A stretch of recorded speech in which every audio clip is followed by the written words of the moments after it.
Hey everyone, welcome to the West Coast Barbell Club Exercise Library. Right now we're going to have a quick chat about trap bar deadlifts or hex bar deadlifts.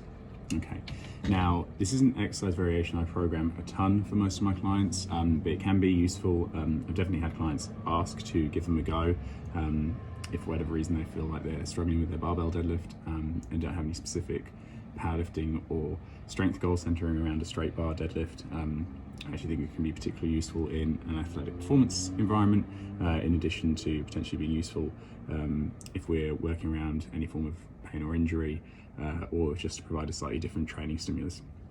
Now, the trap bar or hex bar is a bar that's normally hexagonal in shape, that surrounds the body in your setup.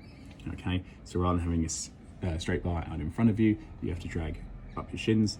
Okay, you have an apparatus that actually sits around you and that you hold with a neutral grip. So hands placed side on and parallel, versus front on and parallel. Now, I don't own a trap bar. We don't have one at West Coast Barbell Club, although it is something that I expect us to have at some point, potentially later this year. So unfortunately, I don't have any footage of myself using one and couldn't find any of a client using one. So I'm gonna have to be straight up honest and say that I've pinched some video footage from Alan Thrall, which I hope if he were to ever watch this, he'd be okay with.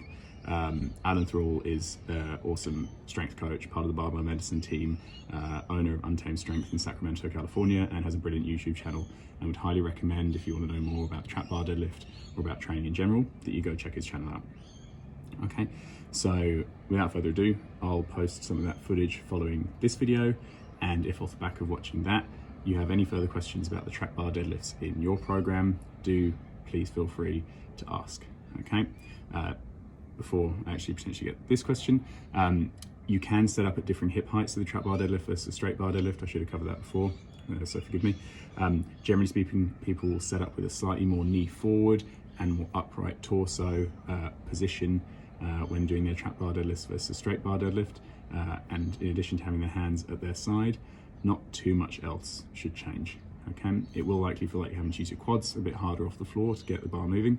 Okay, but that is about it. Like I say, Alan Thrall's video, from which this bit of footage came, is really well worth a watch, and demonstrates the differences in terms of how you can set up with a higher versus lower hip position, in addition to kind of looking at this squat hinge continuum, where we look at where trap bar deadlifts sit relative to, say, a conventional straight bar deadlift versus a sumo deadlift versus a squat, and so on. Okay, so yeah, feel free to watch the bit of footage that follows this, and if you have any more questions, just let me know. Thank you.